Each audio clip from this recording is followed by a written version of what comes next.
Happy holidays, everyone. I almost died by cow piss.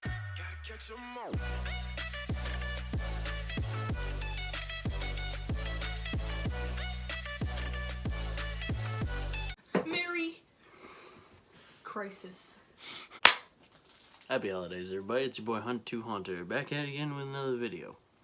Around this time, as this video is getting released, it's around the holidays.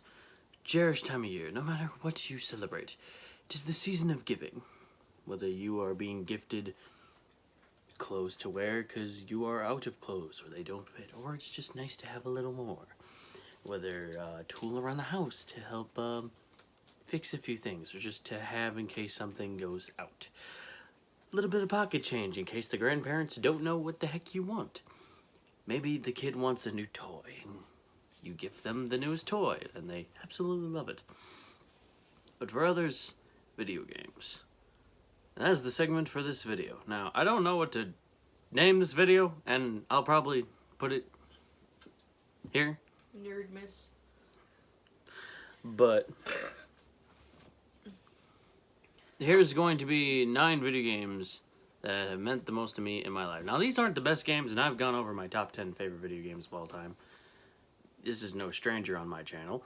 However, I've noticed this kind of trend everywhere, so I made my own. So what I did is I put, 2 games I loved as a kid, 2 games that I loved around, middle schoolish time, maybe 3 games, give or take. And then 2 games around my high school time, and 2 games recently that I really enjoy. Now, I love me some video games. I am a gamer, I am a nerd, this is how this goes. I love all kinds of video games, whether it's Assassin's Creed, Mortal Kombat, Call of Duty, Minecraft, it doesn't matter. I love numerous amounts of video games. But these 9 in particular mean a lot to me in certain times of my life, whether life struggles or I just wanted to play with a couple of friends. These games stick out to me a lot in my life. So make sure you like, favorite, comment, subscribe. It always helps the channel. Without further ado, let's get started. And it comes to no surprise that this game is on this list. And at the dead fucking center is Yoshis Island. Yoshis Island was not the first game I ever played. I can't remember the first game I played, but it is definitely one of the first. And one of my favorites. I remember going to my Nana's house and playing this game, and in my little brain mind, because around this time I borrowed my friend's copy of Pokemon Sapphire, I figured if I lose a fight or lose this level, if I go back to past levels, I would gain EXP. That way when I get to the level that I keep losing, it'll be easier. Ha! Yeah, no, that's not how that worked. But so many times I would find myself repeating levels or the entire game if need be. Not resetting, of course. I'd still have my save shit. It just, I'd go back.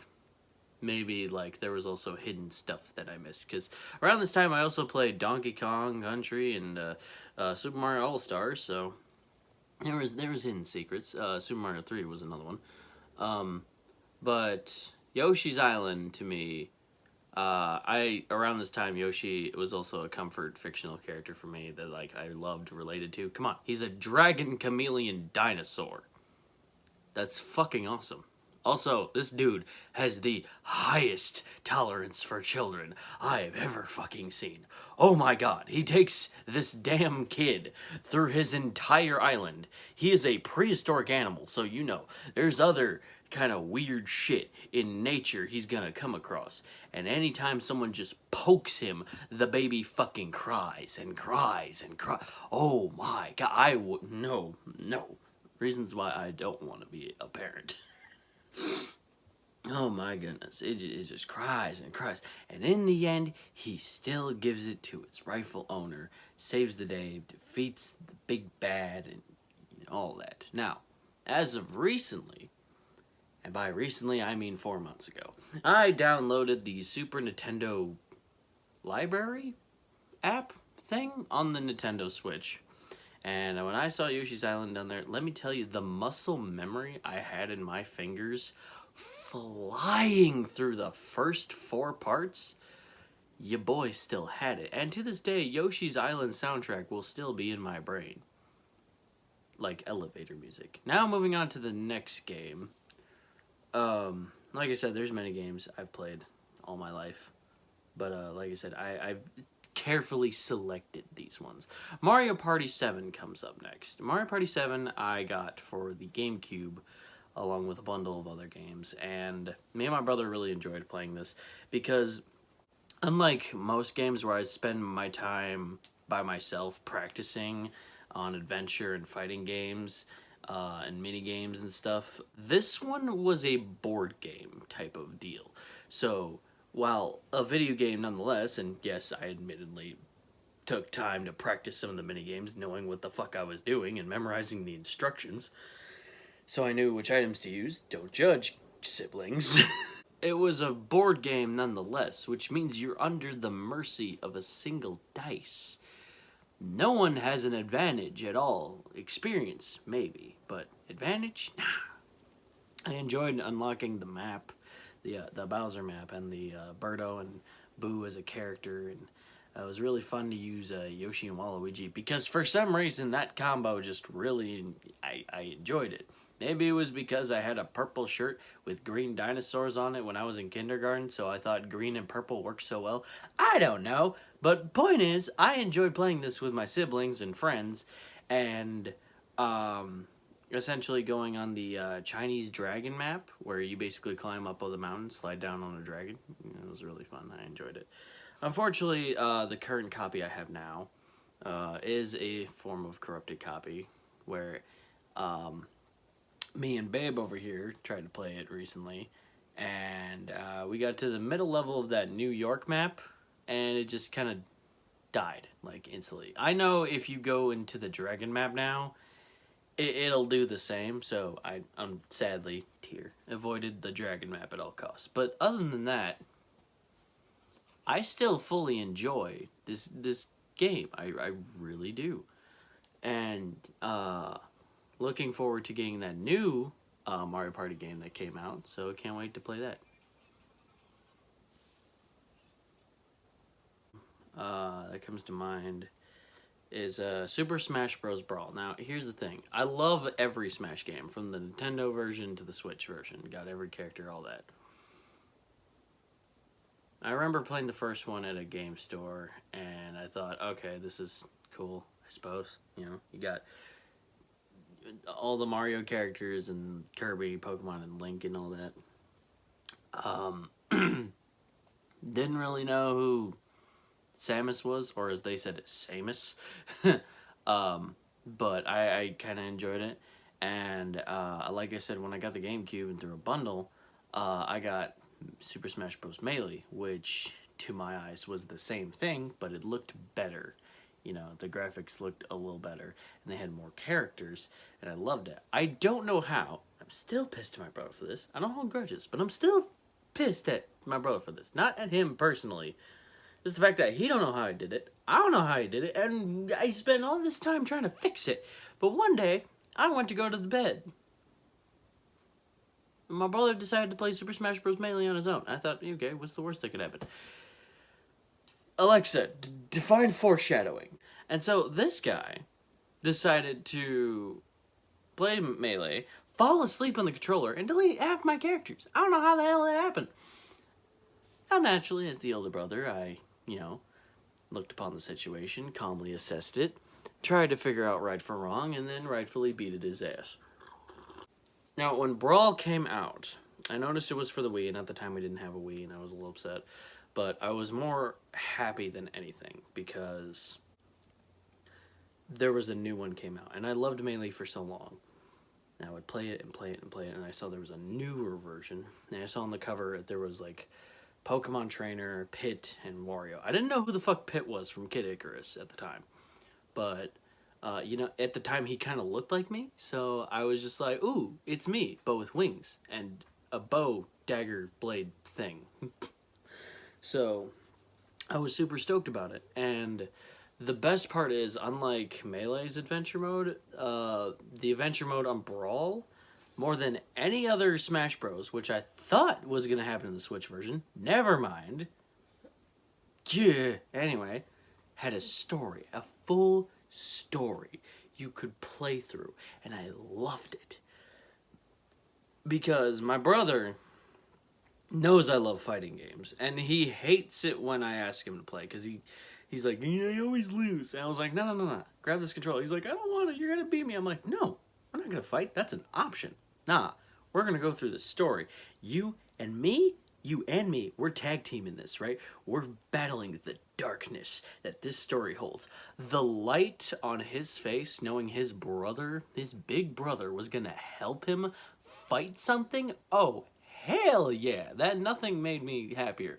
Also, he was good support because his main strategy is, in any game actually, run and fight it if it moves. So if he runs headstrong and it knocks him back, I can easily, go in with a plan and attack. And while that's going down, he'll charge it again while I recover myself.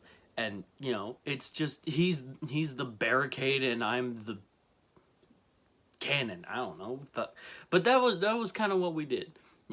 We called it Project Escapade. So, that was always fun to just go through a story mode and by myself or with my brother, and we just engage into this. Also, beating his ass in Brawl was very sufficient. I also looked upon him saying he's not allowed to fucking play this by himself. I'm sorry. I got all these characters and I worked so damn hard for it. I'm not doing it again. But like I said, we eventually got a Wii. Obviously, we played it. And we got a couple of games for it. And I was thinking, oh, well, now that we have Wii, I gotta find a time to where we can get Super Smash Bros. Brawl. And I believe it was Easter, my Nana got it for me. And she even signed in the box, like, Happy Easter, my grandkid. And, that was nice. I loved it. So, yeah. Other times I would play it at a friend's house, and it was fun. Another game that I'd play was Marvel vs. Capcom 3 Ultimate. And like I said, I love fighting games. This is one I went to a grandparent's house a lot, and just try to get every story, every achievement, every skill. It didn't matter. And a lot of my friends are telling me that, oh, well, the second one was where it was at. Yeah, well, you know what? Broke kid had what I had. For the longest time, Shrek 2 was where it was fucking at. I lost that game. Sad. But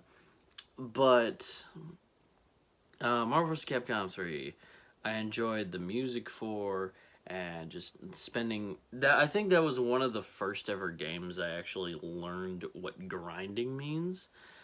Also, if my friend is watching this, Brendan, I would invite friends over. He's one of them.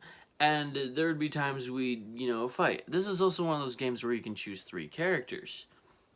And you can switch amongst them when one of them loses. And my boy, Brendan, loves to pick the, character. And he did. Nemesis T-type. And I thought, oh, I will just use my normal strategy if I fight a character. No, because Nemesis has long-range moves as well. And I didn't know that. He didn't know that. We were kind of just button mashing to do moves.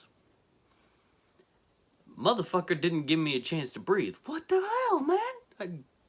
Fuck. I hate fighting him as Nemesis. I'll lose. I learned to play the speed characters, which helped me get a few wins. Not every time, though. So if you're watching this, hey, Brad, miss you. Go fuck yourself. Have just a good old time. Spending all night just having a good old blast with him. And I really enjoyed it. Another game that's on this list is Prototype 2. This is where I learned playing edgy games. And, more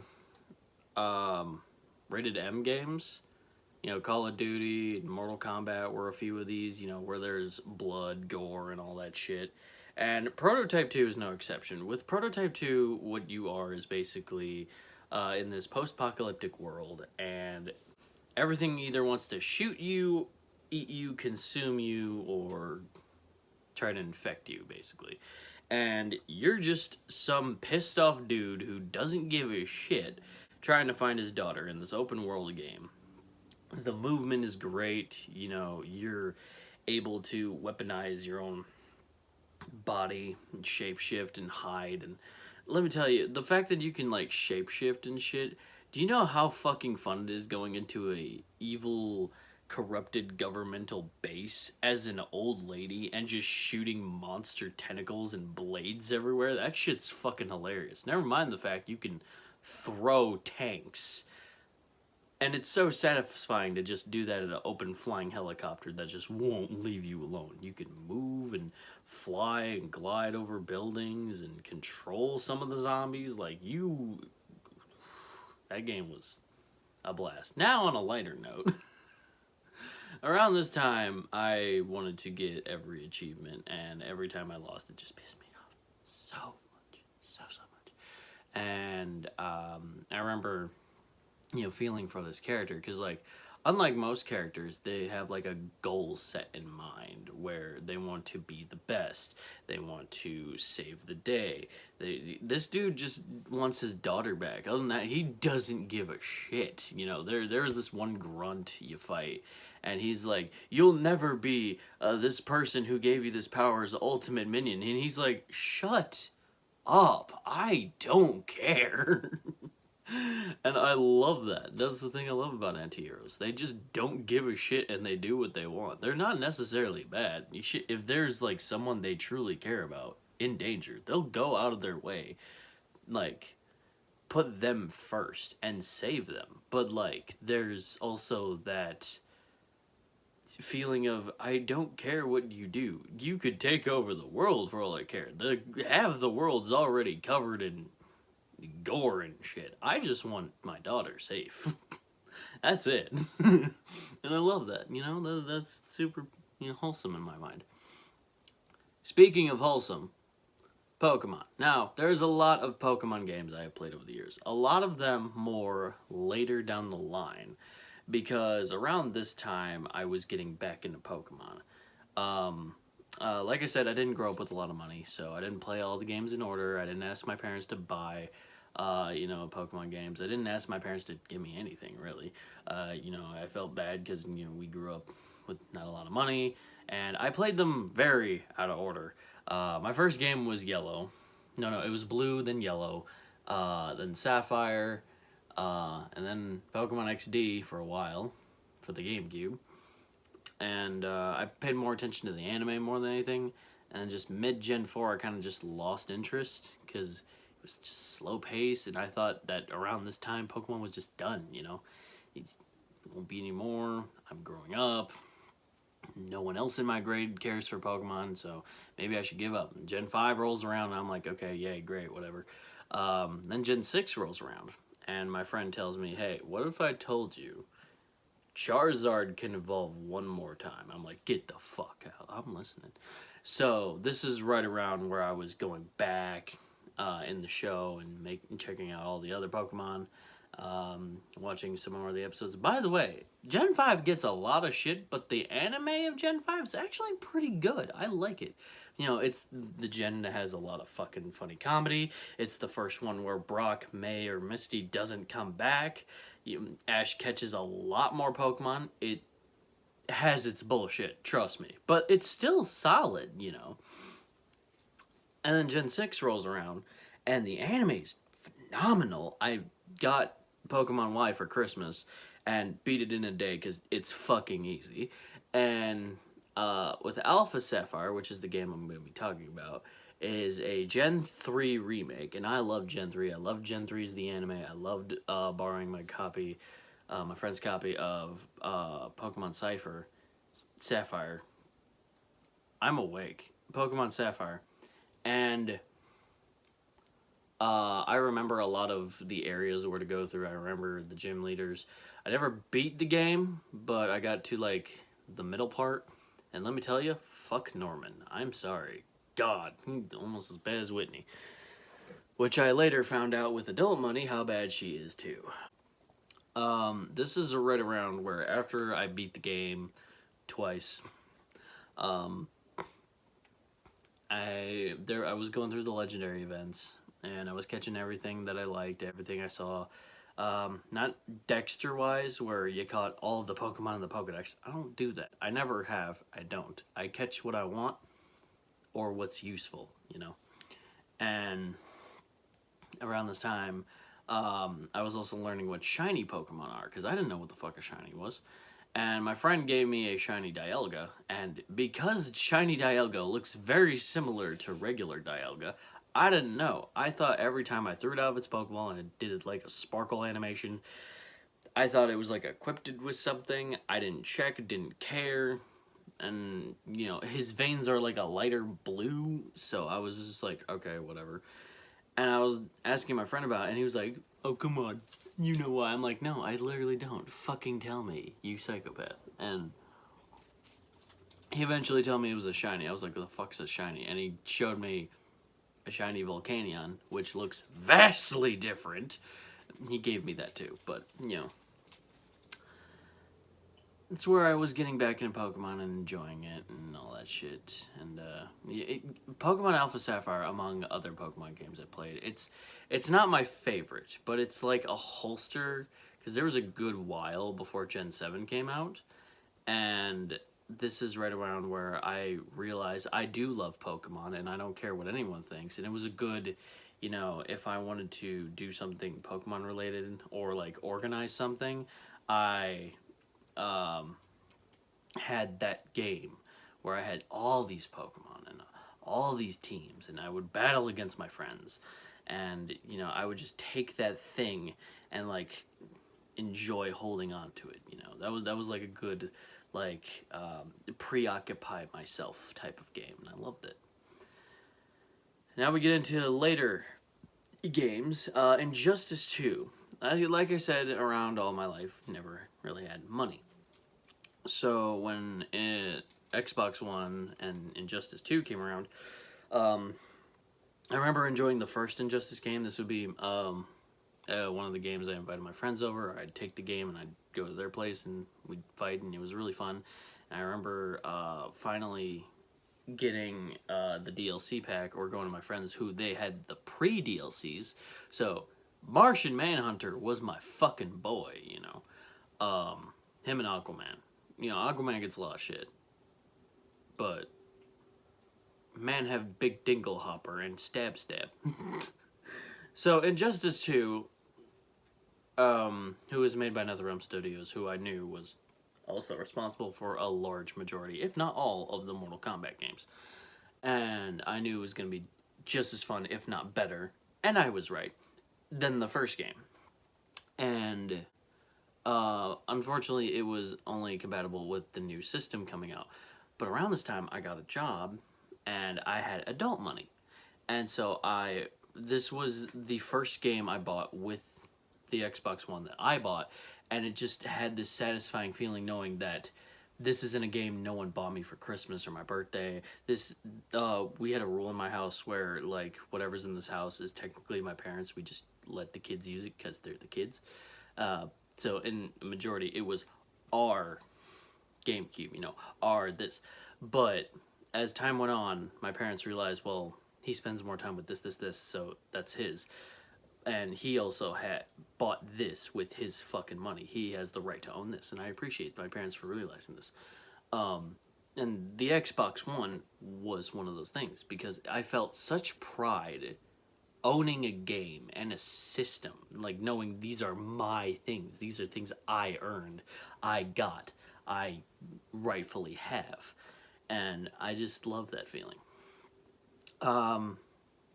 Next on the list is Spider-Man for the PS4. Now, I did purchase a PS4 when certain roommates moved out and they had a PlayStation. And, you know, I was a little upset knowing that I can't have a turn. So I figured, well, why don't I just save up and get my own PlayStation? And so I did. Around the time, I had two jobs. I worked at fast food and Family Video. And around Family Video, they had a copy of the Spider-Man game. And at first I was going to rent it out, you know, try it out, see how it is, maybe buy a copy later at a GameStop or a Walmart or something. And I also played the Miles Morales 2. Very good game. The movement, the graphics, they look so realistic. It's so smooth. The story is beautiful. The amount of time I spent finding all those backpacks, unlocking the skins, you know, it was just really a great experience. And the funny thing is, with enough coupons and like credit stuff, I had the right to purchase some things. And some things in Family Video you can't purchase. There are some things you cannot, you can only rent. And a little secret for you, here's how we're able to tell. There's a button where it will obviously say not for sale and you have to rent it. Dims the rules, we don't make them. But if you are able to purchase it, it will show a price. And my crewmate, who I feel like they just wanted to buy the game themselves, told me that these certain games were for sale. And he hands me a sheet, and I look it over, and I'm like, okay. And Spider-Man was one of those games. And it was the only copy. Some people rented it out. I'm surprised they returned it. Some people don't return their shit, which is fine. They'll just gain the fine on their account anyway. So go ahead. So I'm putting all this stuff away. It's the end of my shift, and I'm about to count drawers. And you know, I lock up, I sweep, I vacuum, and I put the rest of the movies away. And I grab myself a water, and I'm thinking, okay, so what let me go see if the Spider-Man game's still there. And it was. And at first I was gonna rent it. And I was thinking, okay, curiosity piqued the best of me. Let me see if there is a price for it. I hit the button, and instead of not for sale, it showed a price, which then had me believe that my crewmate probably wanted it. So with coupons and cash and an ex-friend's account, I purchased the Spider-Man game. It's not illegal. I did buy this game.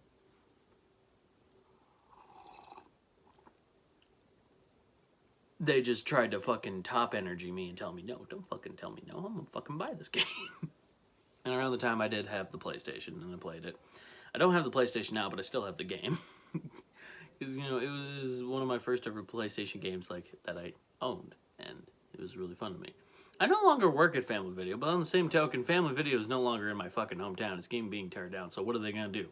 Ask me to return it? Not on my account. Don't give a fuck. And the final game on here is Apex Legends. Apex Legends was a game I accidentally found. And I was playing all the games I was playing, and I was really bored. And I was thinking, okay, there's gonna be like a $20, $30 game I can like buy or something. It's something new I want to play. And on that day, what just dropped was the Apex Legends game. And I looked at the game trailer and I was like, well, this looks pretty good. And it was for free. So I thought, okay, well, if it's bad, I'll get rid of it. So, and I played it. And I enjoyed it. Died a lot, but I enjoyed it. You know, it was different.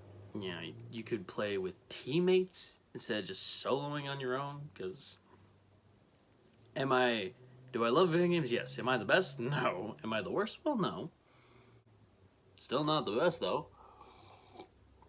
And, you know, it's satisfying knowing that there was a squad you can get paired up with to go in this battlefield and fight other people. And each character had a unique power like Overwatch did, and I played a lot of that. And, you know, I just really enjoyed how many time experience that I kept playing the game. I didn't know there was achievements on the screen because the wording is tiny, but, like, you know, enjoyed unlocking all the characters, I enjoyed getting all those skins. And it's a game that I, to this day, still kind of grind on. Not as much because I took a break because real life, holidays, and all that shit. But it is one of those comfort games where if I'm off work and I'm pissed off at the world and I just go online with a friend or just by myself with randos and I just go ahead and play with people. Also, factor, my parents have usually never really been all for video games. My dad, on one hand, liked to play a lot of Fallout, Halo, all that stuff. My mom was never really into video games. Never cared, never have been. She fucking loves playing Apex Legends. And that's really funny to me, because she was also anti-gun for a while. And there she is, crossbow and shotgun and sniper in hand, doing what? Let me tell you something. This is someone who went from Farmville and Frogger as their video game experiences to this. Like, she played her solid amount of video games in college. You know, she worked in a gaming store. Apex Legends, though, it is a very different experience from those types of games. And I had my worries at first, but she's actually getting good. Which is really funny to me, knowing I can hop online with my dad and my mom and we're just shooting people. It also helps that my partner back here is also a very damn good sniper, and knowing that they have my 6 is very comforting. So there's also that. So as you can tell, I love me some Apex Legends. And these are the video games that mean the most to me. What video games mean a lot to you? Whether emotionally, mentally, or just in the moment. Let me know in the comments below. Like I said, there's many video games out there. Super Mario, Donkey Kong, Dead Space, Bioshock. There's so many games out there. And we can experience so many, well, experiences. But not every game, just because someone else says that's a good game or that's a bad game, is a good or bad game to you. It's what you hold to it.